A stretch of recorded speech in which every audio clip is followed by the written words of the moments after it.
can't run from what I feel inside. There's no more time to hide, because I feel again, I feel again. Oh, now I feel again. We're bringing this back. Hi, good morning. Welcome back to my channel. So today vlog is kasi magkakahanap ako ng pasalubong sa Pilipinas na cup noodles, and then dumating na yung akin damit from sa Shein kasi bumili ako ng 4 new clothes sa papunta sa Pilipinas. Ayan si Sora. Hello! Gusto mag-shoutout. So, bumili ako ng clothes sa Shein para may bagong suot ako sa Pilipinas. Tsaka, tumataba na ako kaya hindi ko kasya ng mga damit ko. Char! So, pupunta muna natin ng trial ng supermarket. Pero, unahin ko muna yung pupunta ng trial market. Tapos, mamaya, mag-ayos na yung kotse ko from sa Honda. Kasi may sira, diba? Kasi temporary car lang nagpaparent, parang rentar car ang tawag dyan. Pinaparenter sa Honda na libre. Sinasakay ko yun na yun sa feed.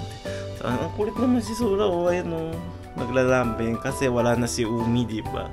Yung nag-rescue ng pusa, nawala siya. So, mamaya na nasa kwento natin yung usapan sa yung tungkol sa pusa. Ayan tingin kayo sa mga damit ko dumating Yan. Ito ang dumating from sa China. Kasi yung Shein kasi sa China, diba? Mura lang siya, mamaya sabihin ko yung mga price. Pero unahin ko muna, mag-check muna ako ng price sa trial na seafood cup noodles.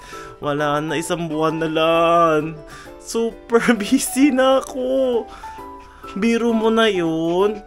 August 5 ng anong oras na ba? 2 o'clock ng Saturday na yun. So, kahapon Fridays 2 PM ang pasok ko. Pero natapos sa Saturday na in the morning na yung 5 o'clock. So, kanina na 4 hours, parang 6 hours late before lang natulog na ako, diba? Iglip lang. Para makapunta ako ng mamimili, diba? Kasi kapag dire-diretso ko tulog dito sa lahat ng mga shop, diba? Si Sarah, alam mo, super lungkot siya. Nawala si Umi. Palagi na tingin-tingin ng tawag ng kulungan na yung Umi. Tapos, ang tawag doon, hindi siya kumakain na masyado. Hindi katulad sa dati.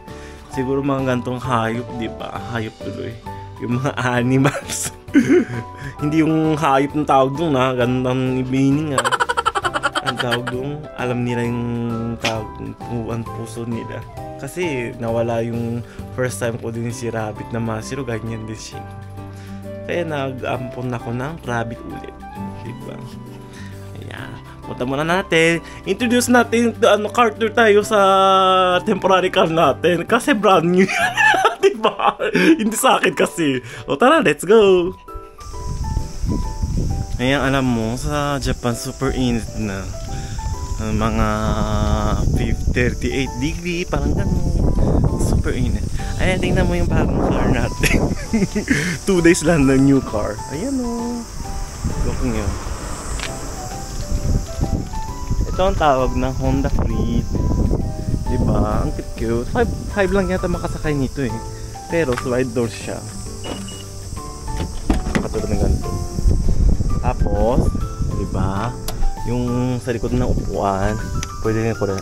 Ayan umaandar siya ng sabong to. Galing, diba? Tapos sa likod, maluwag din siya. Diba? Bongga. Pero may sabi naman, comment bili na kayo nito. Pero medyo ayoko dito sa kotse nito. Mababa ang upuan. Yung sinasakayan ko malaki kasi, diba? Ayan, pasokin natin siya. Ayan, nakapasok na tayo sa room ng kotse. Init. Open natin yung engine. Ang start niya, push button siya. Tapos, digital meter ang dating niya. Ang galing, diba? Ito, navigator.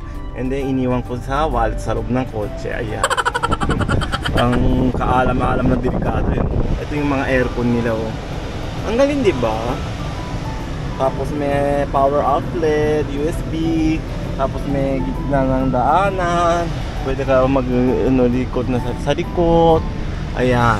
kung may nakatira kayo sa Japan tapos may bahala kayo bumili ng Honda, pwede naman akong comment nyo sa tawag doon. Mismo Honda, hindi yung mga second hand. Pwede naman makakahanap din sila ng second hand. Pero pwede naman Shokai. Yung introduce ba tawag doon, yung Shokai sa Honda ko, para hindi ko na alam paano pwede naman pakiusap ng parang discount eh. Diba? So kung may nakatira kayo sa malapit dito sa Tokai, basta Gifu tsaka Aichi, may branches sila. So kung gusto yung bumili ng Honda car, comment lang ako para callback na lang from sa Honda, pwede naman. Kaya ito yung mga tawag doon, yung mga bottom na sa likod. Ay, diba? Tara puntahan natin, let's go. Hindi na naman ito buhok ko. Ang linis, di ba? Ito yung sample ng car. Tingnan nyo, look yung price. This is fit. Pero maganda siya ng tingnan. Malignanan siya, parang compact car. Sa Philippines kaya kaya. Yan, nag-aantay kami ng pag-tawag ng assist na. Ayan, may massage room, and the smoking room, and the fridge drinks. Kayo namin natin? Kape. Diba? Ang galing, diba? Tapos ganitong design, may isda. Ito yung ganito yung Honda dito. Okay, natapos din natin Shizora. Natapos na natin sa Honda. So, kasi na mahaba kami pinausapan sa Honda eh. Biro mo 2 hours mahigit nag-uusap kami doon. So, napaayos na yung step wagon ko. Bukas, may lalakbay ako. Para may new vlog sa papunta sa Japan, diba? Shizora, dila ng dila. Ano ba yan? So, ayan. Mag-unbox natin yung mga damit natin. Super excited. Kasya ba kaya? Kasi pinalakihan ko yung size ko. Baka mamaya hindi kasya to eh. Open natin siya muna. Tig-isa-isa. Ayan. Ano to? Ayan. Kulay blue siya ng parang polo shirt. Ang cute, diba?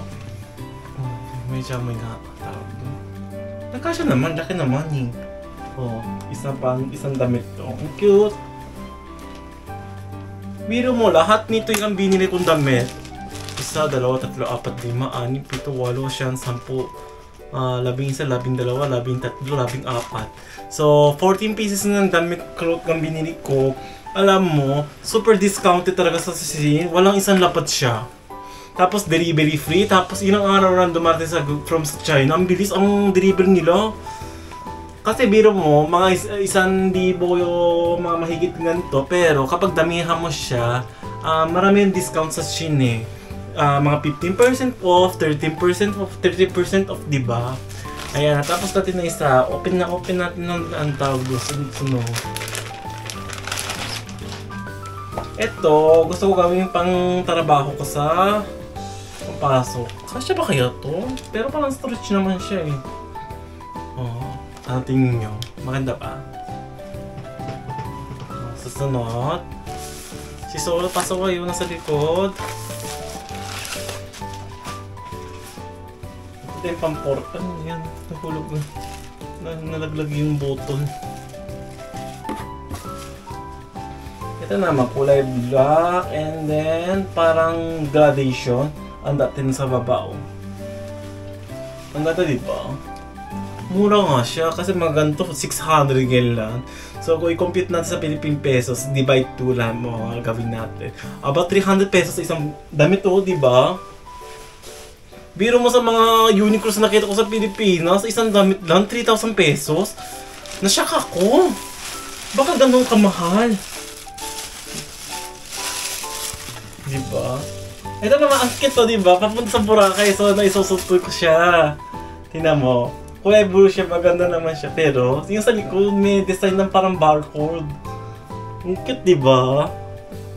Cute. O, susunod naman. Ang dami pang bubuksan natin. Hindi pa tapos yan. Wala pa yata kalahati. O, susunod naman. Ito, isang cute din, no? Para may teddy bear. Nakikita kaya? And then, nasa likod yung parang teddy bear. Ang laki din na. Kasya naman. Diba? Ang cute. Si Sora dito. Nagdudulungan siya sa akin.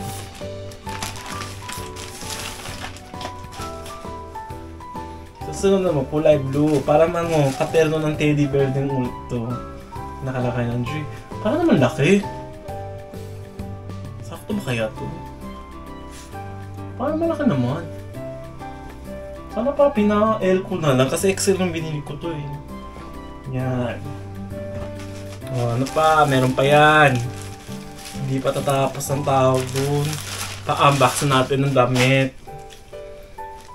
Ang cute din to. Tinan mo yung kulay. Tapos, tawag na sa likod, simple lang. May lumalabas ng tawag dun. Design niya, di ba? Kulay green siya, tapos may white. Yan o.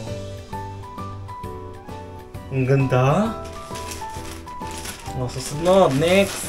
Parang portrait din siya. Yan. Kulay black siya, all black. Baka mamaya sa Pilipinas kapag isuot nito, masusunog ang balat ko. Diba? Ang ganda. Oh, next. Ay, ito pants. Pants, mamaya na yung pants. Tapos ito din, sana sa Boracay, susuotin ko siya, tinan mo. Parang dati ng Pilipinas, diba? Ang ganda. Yung sa likod naman, no design. Nakalagay, Tropical Sunshine. Summer Beach. Life is always better at the beach. Siyempre, sa Boracay Beach maganda. Sana huwag lang uulan. Kasi tag-ulan na yun, diba? May dumarating na mga bagyo, diba? Kaya, sana naman huwag naman sa September. O, so next naman, tinang pampanjaman, pwede, oh. Nakikita itong tawag ng panda. Ang cute, diba? Ito naman sa likod, walang design. Yung mga basura. Ano, kamusta ka ng buhay mo? Ay, naku, Diyos ko, dahil wak mo ko didilaan. Sora. Susunod naman, kulay black. Na naman again. Pero maganda siya, oh. Kasya naman. Kung hindi kasya, ano, tawag doon. Sasabihin sa Tagalog na babarowing ba yun? Ano ba tawag doon? Borrowing ba yun? Hindi ko din nakasalita. Ito naman simple lang to. Ito. Walang may designs dito. Ito lang yung design niya. Makikita kaya. Tapos, parang simple lang. Kapag sinuot nito, parang harata naman marami akong pawis. Char! Tapos, yung huling-huli na, shorts na. Ito. Parang normal day lang pwede mong isuot ng shorts para hindi siya tawag dun, skip. Tapos ito naman, parang pants siya ng datin. Mahaba siya. Pero, parang goma din siya, diba? Datin. Bagay sa akin lahat siguro. Diba? Char. Ito ang binili ko sa Sin. So, mga makanang binili ko. Sandali lang. Check natin siya. Mura lang siya. Check. Asan na yun siya? Ito. Yung mga damit, pinakamataas yung shirts, 1,000 yen lang. Tapos yung mga damit na ako, 800 para 900. Mga may 500 nga eh. So lahat na binili ko siya, mga 9,000 yen. Diba? Tapos free shipping, diba? Maganda naman talaga sa Shea. Shea matawag dun. Sing, kasi Japan Sing ang tinatawag. Di ko din alam sa Pilipinas. Baka Shane. Diba? Galing naman sa China. Pero maganda naman quality nila eh. Siyempre mas maganda yung mga GU, mga Uniqlo. Diba? Pero isusos mo lang sa everyday. Hindi, maganda naman siya. Kesa sa Divisoria, bibili ka ng mga damit. Ito mas mura, diba? Kapag damihan mo siya, isang bilihan mo. Kung gano'n sa pamilya, may discount naman talaga sa tawag doon, ganito. Maganda naman siya, yung mga sold nila. Hindi naman siya tawag doon sa galing to. Yung made in China nga. Kasi alam mo, yung mga damit din sa mga Uniqlo, mga GU din, sa made in China or made in Cambodia minsan. So, hindi sila gumagawa sa made in Japan. Mga abroad ang ginagawa. Para-parehas naman eh. Di ba maganda? Oo, gusto daw maglalaro si Sora. Oh, yan. Go! Kung niya laruin niya. Tingnan mo. Ay, hindi kaya yung tingnan niya. Go! So, ito ang binili ko sa clothes. Papunta para sa Pilipinas ng bagong clothes. Kasi, yung tutusin, parang tumataba talaga ng dire-diretso ko. Siguro sa stress, kumakain ako. Di ko din alam. Yung blood pressure ko, pinakamataas is 170/120. Ang super taas, diba? Nag-uumpisa ako na mag-check up. Nag-uumpisa din ako na uminom ng mga gamot. Pang pababa ng blood pressure. Biro mo 29 years old na ako. 29 years old lang ako. Uminom ng ganyan para matanda na ako, diba? Kaya mag-maintenance din ko din yung katawan ko para magandang mahaba pa natin ng pa-vlog natin yung iba-ibang bansa. Baka mamaya bigla nasa hospital na ako, diba? Biro mo, naka-vlog ako ng ambulansya. Pipo, diba? Wag naman sana ganyan. Peaceful na lang tayo lahat na health. Isipin natin na health, tapos ayusin ko yung katawan ko din, magda-diet ako. Kaya abangan nyo, baka mamaya biglang sa susunod na vlog, payat na ako, diba? Kung gaano kabilis ang magpapayat sa mga diet, hindi na ako man nakikirapan. Pero, yung pinaka-maximum nakapayat ako, mga 60 kilograms eh. Diba? Mas magpayat pa ako noon, kaya kailangan ko na mag-reduce. Ito, tinaw yung mga gamot ko, andito. Ito, lahat gamot ko. Tapos, tawag doon, andito yung blood pressure. Kailangan mapamonitor na every gising mo, tapos bago magtulog, isulat ko, para ipapakita ko din sa doktora. Kasi baka mamaya, kailangan pa na-operahan, diba? Kaya, hindi natin ang paalam ng resort sa hospital. Nakakasa talaga ng katawan ko.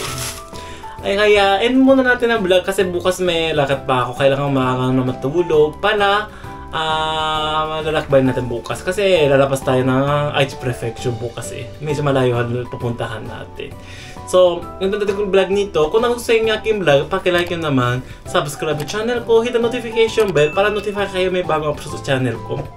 Please follow me at the social media account, Instagram, Facebook, and TikTok. And then, ano ba tawag doon? May bagong social media trees ba yung tawag doon? Diba? Meron na ako nandun. Follow mo na lang ako sa Instagram, tapos doon na kayo pupunta sa trees. Follow mo din ako. Marapit na ako mag-subscribe sa Instagram na 1,000 over. Sana tulungan nyo na ako. Tapos, marapit na nga ako magiging 4,000 subscribers sa YouTube. Sana tulungan po naman ako magiging 5K, diba? 4K tapos 5K, susunod 10K naman, diba? So, ano pa sasabihin ko? Ay, yun pala. Kanina nakita ko sa mga Donkey, discount shop, nakikita ko yung mga cup noodles. Super mahal na dito na yun na mga cup noodles. Binili ko siya sa last November, last 3 piece, mga 160 isang piraso na yun. 200 oven na. Super tumataas talaga dito ng mga bagay ng Japan. Nakakaasa. Hindi naman tumataas ng sahod. Yung usual nung gumagamit ng mga pera, yung tumataas, di ba? Yung gastos. Nakakaasa. So, ayan. Hindi pa natin matatapos nito vlog. Usap, di ba? O tapusin ko muna natin. Makikita natin ulit mali. Matane!